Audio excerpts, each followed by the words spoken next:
Hello, my dear students. How are you all? I hope that you are happy, healthy, and fantastic. You are welcome to Symbolic Education. Symbolic Education में आपका स्वागत है.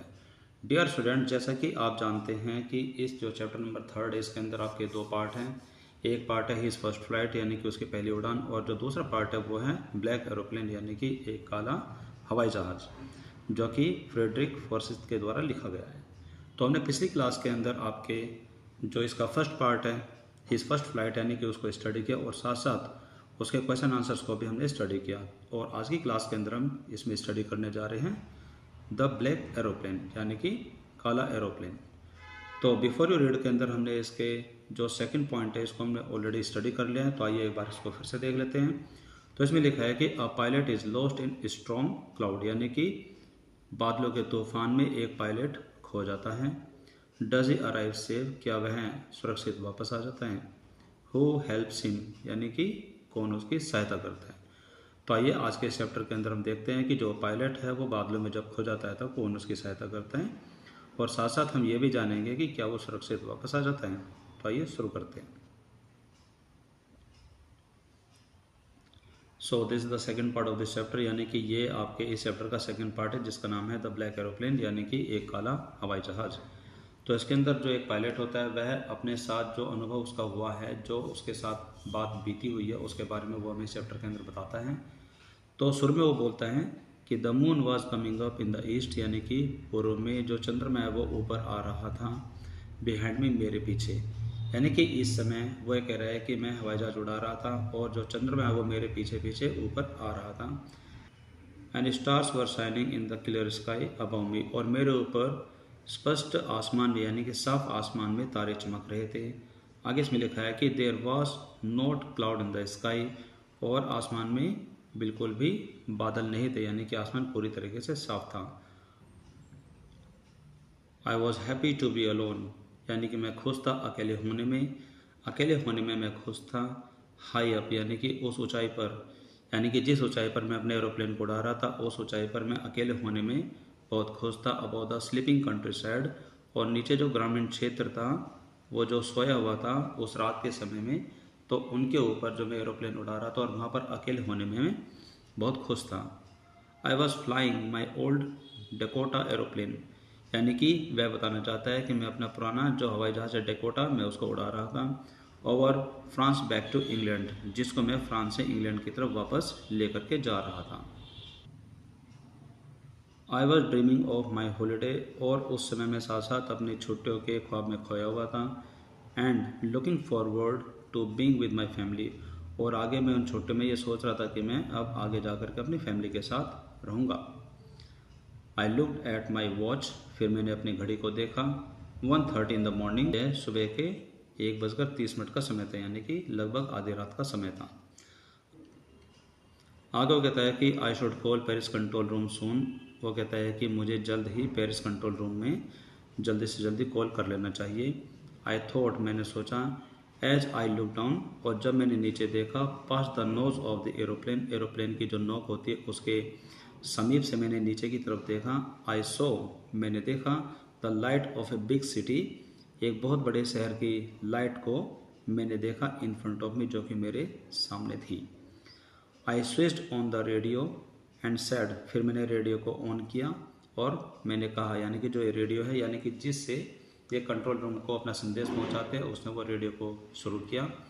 और फिर वो बोलता है कि Paris control Dakota DS088 hair, यानी कि यह डेकोटा DS088 हैं. कैन यू हियर मी, क्या आप मेरी बात सुन सकते हैं. I am on my way to England, over, मैं अपने इंग्लैंड वाले रास्ते में हूँ. Over. The voice from the radio answered me, यानी कि जो आवाज़ उस कंट्रोल रूम से आई उसने मुझे जवाब दिया. इमीडिएटली, तुरंत ही. DS088, I can hear you, हाँ मैं आपको सुन सकता हूँ. You ought to turn 12 degree west, कि आपको वेस्ट की दिशा में 12 डिग्री तक अपने आप को टर्न कर लेना चाहिए. DS088 ओवर, उन्होंने ये बात कह करके अपना संदेश पूरा किया. आगे इसमें लिखा है कि I check that map and compass, फिर मैंने अपना मैप चेक किया और फिर मैंने दिशा बताने वाला एक कंपास चेक किया. Switched over to my second and last fuel tank, और फिर मैंने अपना जो एरोप्लेन का जो लास्ट का जो फ्यूल टैंक है उसको स्विच ओवर किया, यानी कि अब उसके पास सिर्फ लास्ट का एक फ्यूल टैंक है जिसके अंदर ज़्यादा ईंधन बाकी नहीं था। And turn the Dakota 12 degree waste, और मैंने अपने एरोप्लेन डकोटा को 12 डिग्री वेस्ट की तरफ घुमा दिया जो कि इंग्लैंड की तरफ जा रहा था। I will be in time for breakfast, मैं समय पर अपने ब्रेकफास्ट के लिए पहुंच जाऊंगा। आई थॉट, मैंने सोचा। A good big English breakfast, यानी कि एक बहुत बड़ा अंग्रेजी breakfast. Everything was going well, सब कुछ सही जा रहा था। It was an easy flight, यह एक बहुत ही आसान उड़ान थी। आगे इसमें वो कहता है कि Paris was about 150 kilometre behind me, यानी कि जो पेरिस का एरिया था वो मेरे पीछे लगभग 150 किलोमीटर की दूरी पर था। When I so the clouds, जब मैंने बादलों को देखा, स्टॉर्म क्लाउड यानी कि तूफान वाले बादलों को देखा। दे वर ह्यूज, वे बहुत विशाल थे। They looked like a black mountain, वे बहुत बड़े काले पहाड़ के जैसे नज़र आ रहे थे। स्टैंडिंग इन फ्रंट ऑफ मी, जो कि मेरे सामने खड़े हुए थे। अक्रॉस द स्काई, पूरे आसमान में, यानी कि अचानक जब वो हवाई जहाज उड़ा रहे थे तो उसके सामने एक बादलों का एक बहुत बड़ा विशाल माउंटेन के जैसे, पर्वतों के जैसा एक काले बादल का झुरमुट उनके सामने आ गया। I knew I could not fly up, मैं जानता था कि मैं ऊपर नहीं उड़ सकता। एंड ओवर देम, और उनके ऊपर तो बिल्कुल नहीं उड़ सकता। And I did not have enough fuel to fly around them to the north और south. And I did not have enough fuel to fly, और मेरे पास उड़ने के लिए पर्याप्त मात्रा में फ्यूल भी नहीं था, यानी कि ईंधन भी नहीं था। अराउंड दैम, उनके चारों ओर उड़ने के लिए। टू द नॉर्थ और साउथ, उनके उत्तर की दिशा में और दक्षिण की दिशा में भी उड़ने के लिए मेरे पास पर्याप्त मात्रा में फ्यूल नहीं था, यानी कि हवाई जहाज़ में ईंधन नहीं था। आगे वो कहता है कि I ought to go back to Paris, कि मुझे वापस पेरिस के लिए चले जाना चाहिए। आई थॉट, मैंने सोचा। But I wanted to go home, लेकिन मैं घर जाना चाहता था। आई वॉन्टेड दैट ब्रेकफास्ट, मैं वो नाश्ता खाना चाहता था। I will take the risk, मैं खतरा मोल लूँगा। आगे वो कहता है कि I thought and flew that old Dakota straight into the storm, मैंने सोचा और फिर मैंने अपने उस पुराने एरोप्लेन डकोटा को सीधे उस तूफान में उड़ा दिया। आगे इसमें लिखा है कि इनसाइड द क्लाउड, यानी कि उन बादलों के अंदर, एवरीथिंग वॉज सडनली ब्लैक, कि सब कुछ अचानक काला काला हो गया।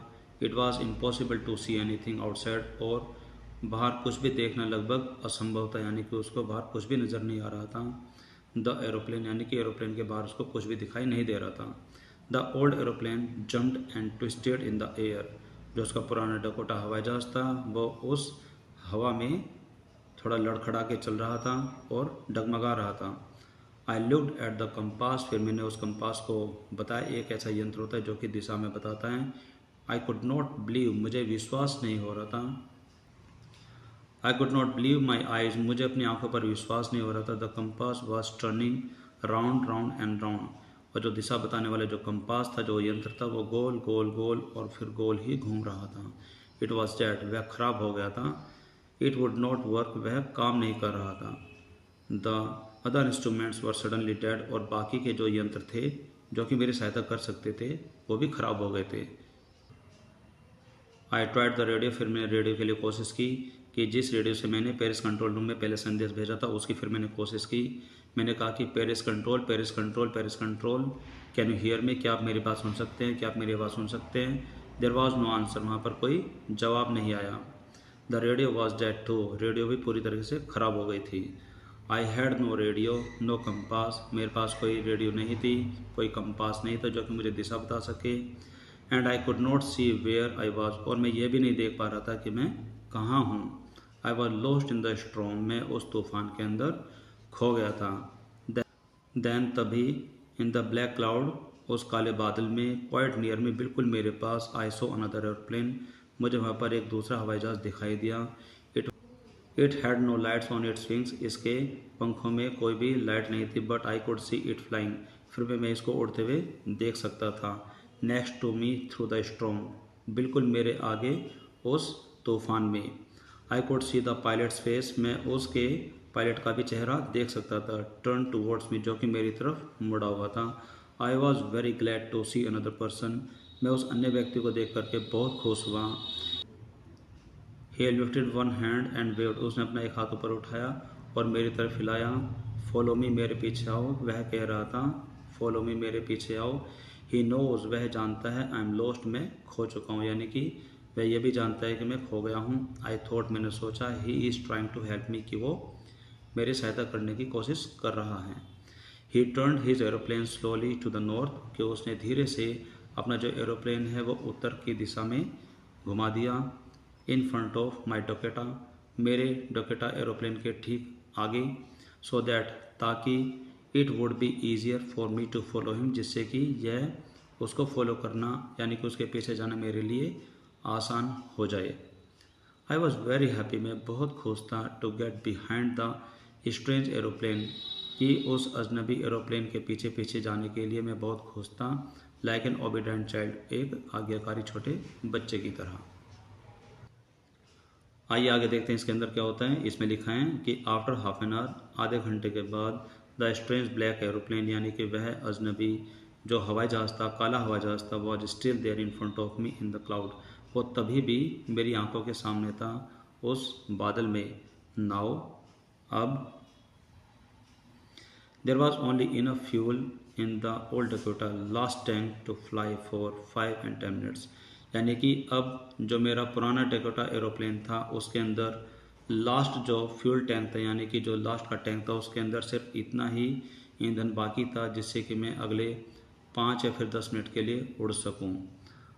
आई was starting to feel frighten again, मैं दोबारा फिर से डरना शुरू हो गया, यानी कि मुझे फिर से दोबारा डर लगने लगा। बट, लेकिन, then he started to go down, लेकिन फिर उस जो वो दूसरा एरोप्लेन था उसने नीचे जाना शुरू कर दिया। And I followed through the storm, और फिर मैंने भी उसके पीछे पीछे नीचे जाना शुरू कर दिया। सडनली, अचानक, I came out the cloud, suddenly मैं उन बादलों से बाहर आ गया।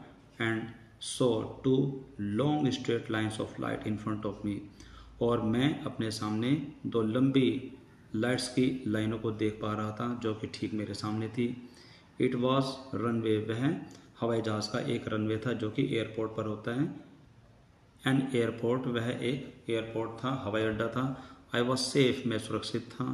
आई turn to look for my friend in the black aeroplane, मैं अपने उस दोस्त को देखने के लिए उस काले हवाई जहाज़ की तरफ देखने के लिए उसकी तरफ मुड़ा। But the sky was empty, लेकिन जो आसमान था वो खाली था, वहाँ पर कोई भी एरोप्लेन नहीं था। देयर वॉज नथिंग देयर, वहाँ पर कुछ भी नहीं था। The black aeroplane was gone, वो काला हवाई जहाज़ वहाँ से जा चुका था। आई could not see it anywhere, मुझे वो कहीं भी नज़र नहीं आ रहा था। आई लैंडेड, मैं नीचे उतरा, यानी कि मैंने अपना एरोप्लेन नीचे उतारा। And was not sorry to walk away, और मुझे वहाँ पर बाहर चलने में, दूर चलने में बिल्कुल भी अफसोस नहीं हो रहा था। फ्रॉम द ओल्ड डोकेटा नियर द कंट्रोल टावर, यानी जो ओल्ड डोकेटा का जो नज़दीकी कंट्रोल टावर था उसके बाहर चलने में मुझे बिल्कुल भी अफसोस नहीं था। आगे फिर वो कहता है कि I went and asked a woman, मैं गया और फिर वहाँ पर एक महिला से पूछा। इन द कंट्रोल सेंटर, जो कि कंट्रोल सेंटर के अंदर बैठी हुई थी। आई वॉज, मैं कहा था। And who the other pilot was, और वो दूसरा पायलट कौन था। आई वॉन्टेड टू से थैंक यू, मैं उसे धन्यवाद देना चाहता था। शी लुक्ड एट मी, उसने मेरी तरफ देखा। वेरी स्ट्रेंजली, उसने बहुत ही हैरानियत से मेरी तरफ देखा। एंड देन लाफ्ड, और फिर वो ज़ोर से हंसी। अनदर एरोप्लेन, कोई दूसरा हवाई जहाज, उसने बड़ी हैरानी से कहा, कोई दूसरा हवाई जहाज। Up there in this storm, ऊपर इस तूफान में कोई दूसरा हवाई जहाज। No other aeroplanes were flying tonight, yours was the only one, आपका ही जो हवाई जहाज था वो सिर्फ अकेला एकमात्र हवाई जहाज था। आई could C on the radar, जो कि मैं अपने रडार में देख पा रही थी। सो हु हेल्प मी, तो फिर किसने मेरी सहायता की। टू अराइव देयर, वहाँ पर पहुँचने में, सेफली, सुरक्षित तरीके से, यानी कि तो फिर मुझे वहाँ पर सुरक्षित पहुँचाने में किसने मेरी सहायता की। विदाउट अ कंपास और अ रेडियो, बिना किसी कंपास के और बिना किसी रेडियो के। And without any more fuel in my tank, और मेरे टैंक में ज़्यादा मात्रा में फ्यूल भी नहीं था जो कि मैं आगे फिर भी नहीं उड़ पा रहा था। फिर किसने मेरी सहायता की।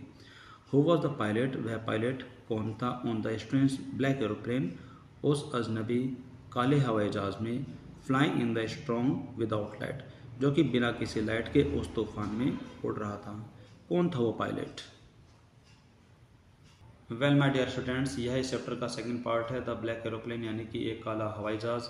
इसके अंदर जो पायलट होता है वह अपना अनुभव हमारे साथ शेयर करता है कि वो किस तरीके से बादलों में खो गया था, लेकिन एक अजनबी ब्लैक एरोप्लेन और उसके पायलट ने उसकी सहायता की। लेकिन जब वो नीचे उतर करके कंट्रोल सेंटर के अंदर पूछता है कि वो ब्लैक एरोप्लेन कहाँ था और उसका जो पायलट है वो कौन था, जिसको मैं धन्यवाद देना चाहता था, लेकिन वो जवाब पा करके और भी हैरान हो जाता है कि वहाँ पर कोई दूसरा एरोप्लेन नहीं था और वहाँ पर कोई भी पायलट नहीं था, सिर्फ उसका ही अपना एक अकेला एरोप्लेन था जो कि उस तूफान में फंस गया था। तो फिर वे सोच में पड़ जाता है कि अगर ऐसा था तो किसने उसकी सहायता की। आई होप कि आपको ये कहानी बहुत पसंद आई होगी और एक एक सेंटेंस को आपने समझने की कोशिश की होगी और साथ साथ अपनी इंग्लिश को भी इम्प्रूव करने की कोशिश की होगी। तो आज की क्लास में सिर्फ इतना ही। This is all for now for today's class. अब हम मिलेंगे हमारी अगली क्लास में with a new chapter with a new topic. Till then take care, bye bye, have a nice day.